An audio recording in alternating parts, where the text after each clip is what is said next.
Dios les bendiga y bienvenido al día número 3 de Biblia en un año.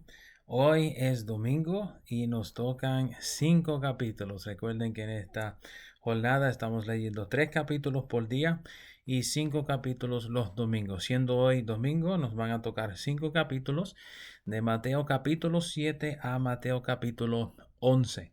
En el capítulo 7, recuerden que es el final del Sermón del Monte que iniciamos en Mateo capítulo 5 hasta el 6 y ahora termina en el capítulo 7. En el capítulo 7 vamos a leer acerca del juicio o el prejuicio, mejor dicho, y del dominio propio. No juzguéis para que no seáis juzgados.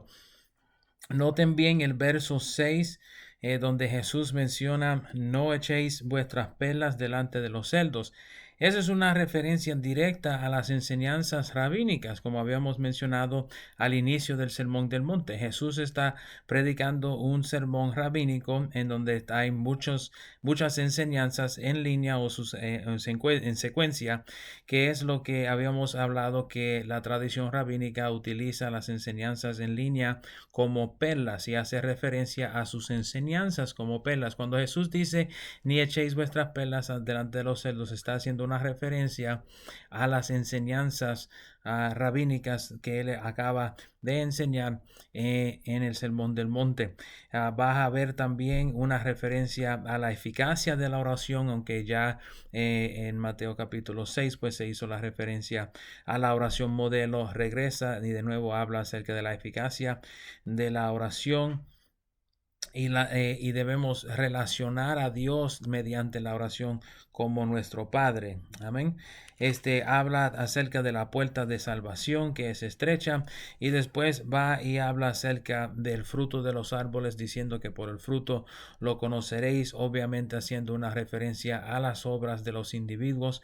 Lo que hacen buenas obras dan buen fruto, lo que hacen malas obras están dando mal fruto y por los frutos de cada cual se conocerán. En los versos 21 al 23, Jesús hace una amonestación a una relación con Dios. Está diciendo, dando una advertencia de lo que se creen que por las cosas que han cumplido, lo que han hecho para el Señor, van a tener garantizado la entrada al reino. La entrada al reino viene por relación, no por religión. Y Jesús está haciendo una amonestación a la relación con Dios. En un estudio más profundo pudiéramos mencionar que cuando Jesús dice nunca os conocí, es una referencia a que nunca hubo intimidad relacional entre esos creyentes y él. Es una referencia al origen en Génesis, donde Génesis capítulo 4, donde Adán conoció a su mujer Eva y concibió. Es una relación fructífera, pero Jesús está diciendo que estos hombres estaban obrando, pero no es los frutos de su ministerio verdaderamente no eran producto de una relación con Dios. Y eso es algo que siempre debemos mantener en mente, que estamos andando en una relación con Dios, no en una religión. Luego sigue, habla acerca de los dos cimientos. Vas a ver ahí la casa sobre la roca, que es Jesucristo, y la casa sobre la arena. Los dos padecen las mismas cosas, pero sus fundamentos son diferentes. Y sabemos que la casa sobre la roca permanece y la casa sobre la arena pues se deshace, se despierde. Debemos entender de esta historia o de esta perla, como si pudiéramos decirlo, de la enseñanza de Jesús en el Sermón del Monte, que Jesús está haciendo un llamado al final de su mensaje a que el pueblo responda a lo que acaban de escuchar. Él le ha ofrecido un buen fundamento en la fe y recuerde que cuando recibimos o leemos lo que está escrito en el Evangelio de Mateo, simplemente estamos recibiendo parte de lo que Jesús habló, no es una dictadura palabra por palabra. So, sabemos que entre medio habían otras enseñanzas más y sabemos que Jesús pasó la mayor parte del día enseñando en el monte. Pero Jesús al final de su mensaje hace esta comparación entre las dos casas, los dos cimientos, y es un llamado a una respuesta del pueblo a que edifiquen o construyan sus vidas sobre la roca. En el capítulo 8 quiero que noten hasta ahora cómo Mateo ha ido formulando su evangelio para presentar a Jesús como el legítimo Mesías. Empezó con la genealogía de Jesús por el linaje de José, que habla acerca entonces de que Jesús es de la tribu de Judá y le da esa validez como candidato para ser el rey de los judíos. También entra después en el reconocimiento del reino de Jesús por los magos del oriente.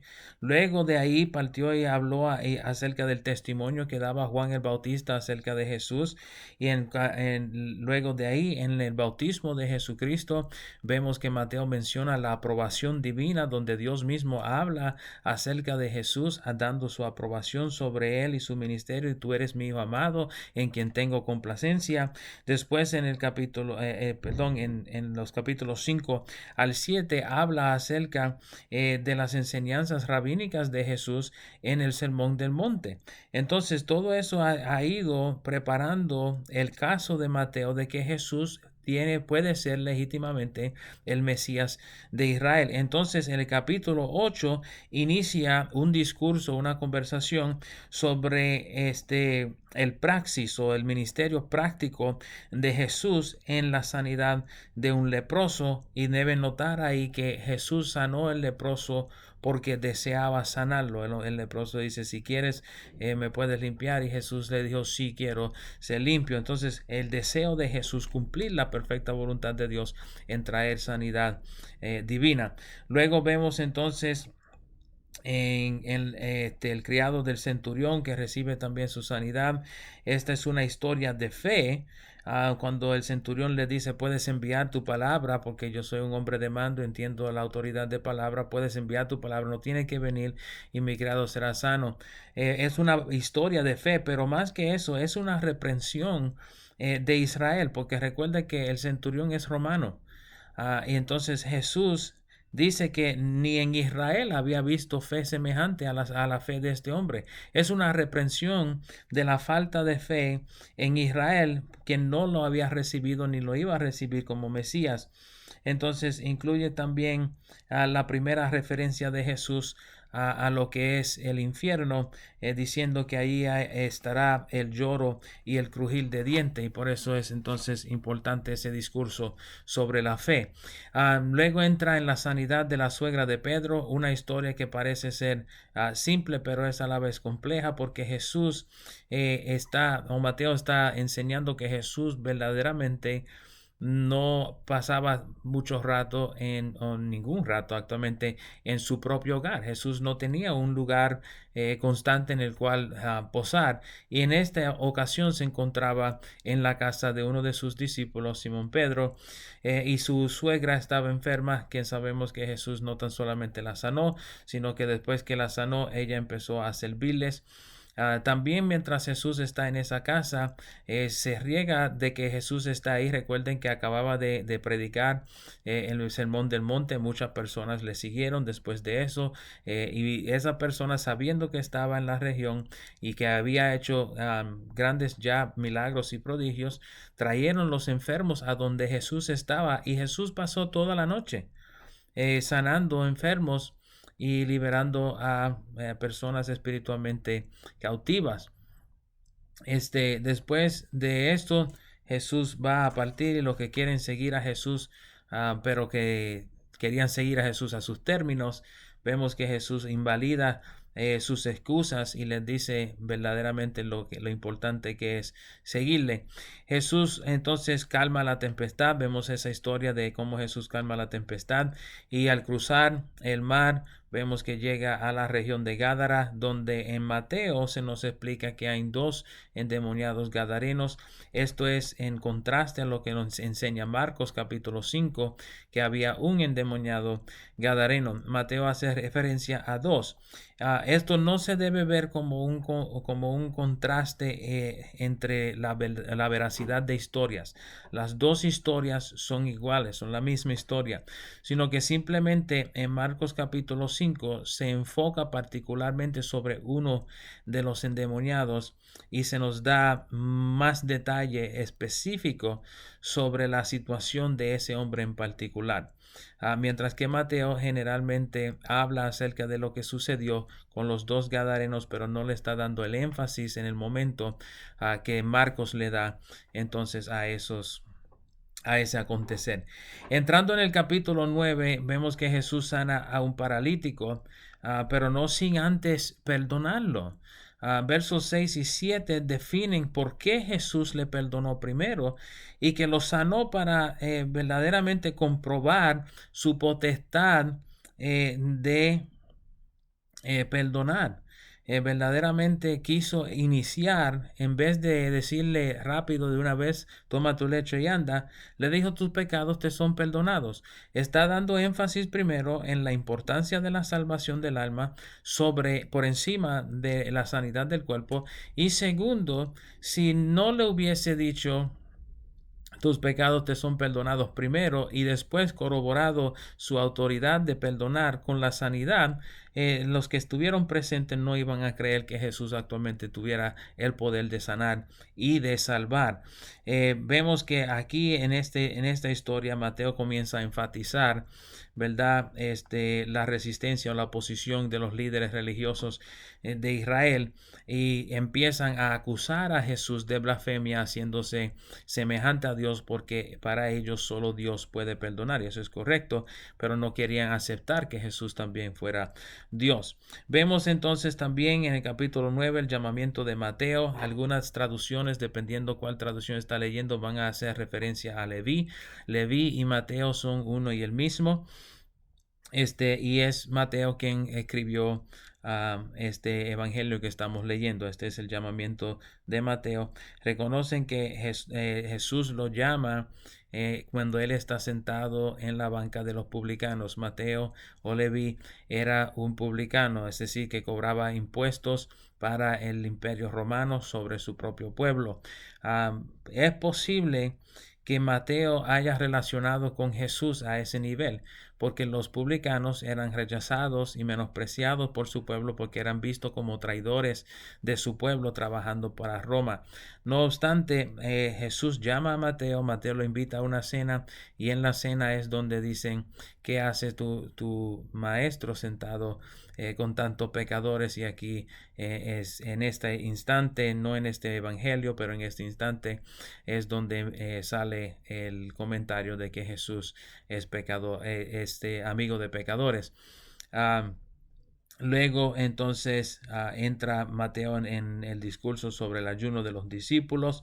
Jesús habla acerca de odres nuevo para vino nuevo. Lo que le está diciendo es que le iba a ser bien difícil a los que estaban ya acostumbrados a la ley y que estaban atados por la ley a recibir el Nuevo Testamento, el nuevo pacto que Jesús estaba obrando en su sangre. Y vamos a ver que a través del resto del libro de Mateo, Jesús está obrando para formular nuevos odres para el nuevo vino, y Mateo utiliza eso en contraste a lo que es el Antiguo Testamento a través del resto de su evangelio.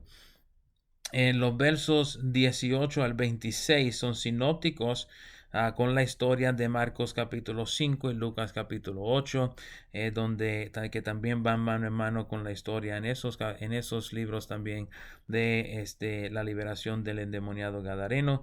Y vemos también en estas historias que Mateo no menciona las palabras de Jesús hacia la hija de Jairo, que son mencionadas en el libro de Lucas y en Marcos, Talita Cumi. Esas palabras no son mencionadas en Mateo, porque Mateo tiene una audiencia distinta, recuerde. También nota que en los versos 26 y 31 son parecidos en el renombre de Jesús por otros hechos, por sus sanidades y por los milagros que hacía. Esos versos 26 y 31 que se regaba su fama en la región. Luego vemos que Mateo entra en la consideración de sanidad de dos ciegos y un mudo que habla. No voy a entrar en lujo de detalles ahí, pero versos 35 y 37, Jesús, 35 al 37, menciona que Jesús predicaba el evangelio del reino con tanto de ganar almas. Está hablando que la mies es mucha. Entonces, predicaba el evangelio con tanto de preparar la salvación de las almas o las almas para la salvación. En capítulo 10, entonces, entra con el envío de los discípulos por este capítulo 10, donde vemos que los discípulos son enviados, o apóstolos en el griego, por eso son llamados los apóstoles. También recibimos una lista del nombre de los apóstoles. Noten bien que en esa lista no aparece Marcos y no aparece Lucas, dos escritores de los evangelios quienes no eran actualmente discípulos de Jesús. Ahí está Mateo y también está Pedro, y vemos entonces, y Juan, y vemos también entonces que los 12 son enviados para hacer obras en distintas regiones cercanas, pero su llamado principal era la casa de Israel. Dios estaba utilizando ese momento para llamar de nuevo al pueblo de Israel a su propósito original. Más luego en el libro de los Hechos, luego de que Dios haya trabajado a través de los discípulos con la casa de Israel y recibido, ya algunos recibieron a Jesús como su Mesías, otros no lo recibieron, otros rechazaron totalmente a Jesús. Vemos entonces en el libro de los Hechos, vamos a ver más adelante, cómo el evangelio se promulga entre las naciones gentiles al igual. Jesús habla acerca de persecuciones venideras, le da advertencias a los discípulos sobre las condiciones del avance del reino. Todas esas palabras se cumplieron según hablado durante el Imperio Romano y algunas todavía se cumplen hasta el día de hoy.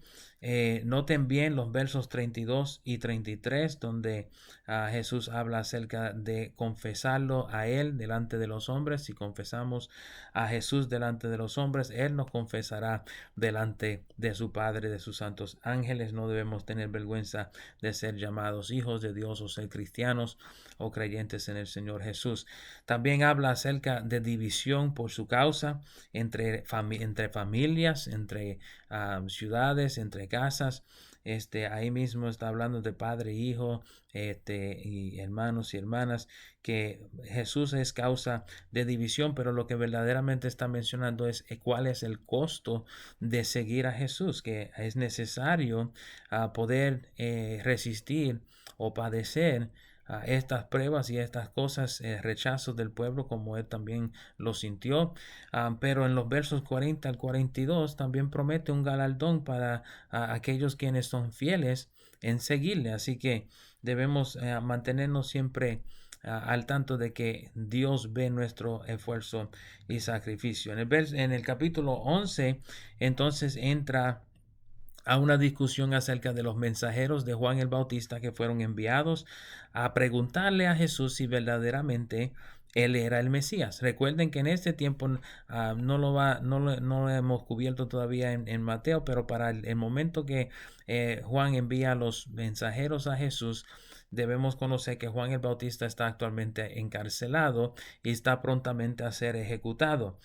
Él tal vez no lo sabía en ese momento, pero manda a dos de sus discípulos. Y esto es interesante porque sabemos por otros evangelios que dos de los discípulos de Juan el Bautista dejaron de seguir a Juan para seguir a Jesús. Eso fue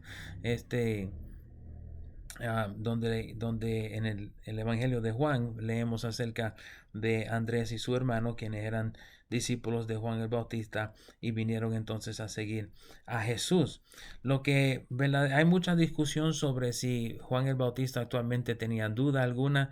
No creo que es así o que sea el caso, porque vemos muy bien al inicio de Mateo, en este evangelio, igualmente otros evangelios más adelante, vamos a ver el testimonio de Juan, que conocía que Jesús era el Mesías.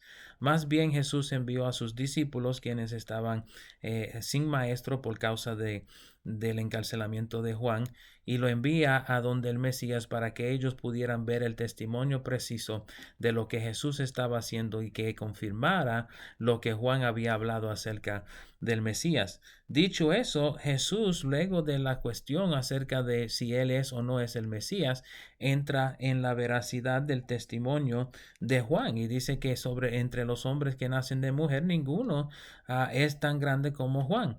Juan el Bautista entonces era altamente estimado, no tan solamente por el pueblo, sino también por Jesús mismo. Pero entonces Jesús dice: no obstante, el que entra al reino de los cielos es mayor que Juan el Bautista.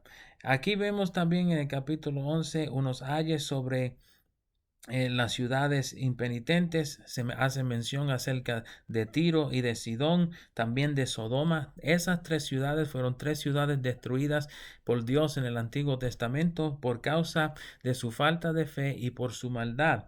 Después hace referencia a esas ciudades diciendo a las ciudades de Israel presente, que si ellos hubiesen visto las mismas señales que se estaban haciendo en las ciudades donde Jesús predicaba, ellos se hubiesen arrepentido. Pero entonces lo que está haciendo está condenando la falta de fe en el pueblo de Israel y haciendo la comparación con las ciudades en el Antiguo Testamento.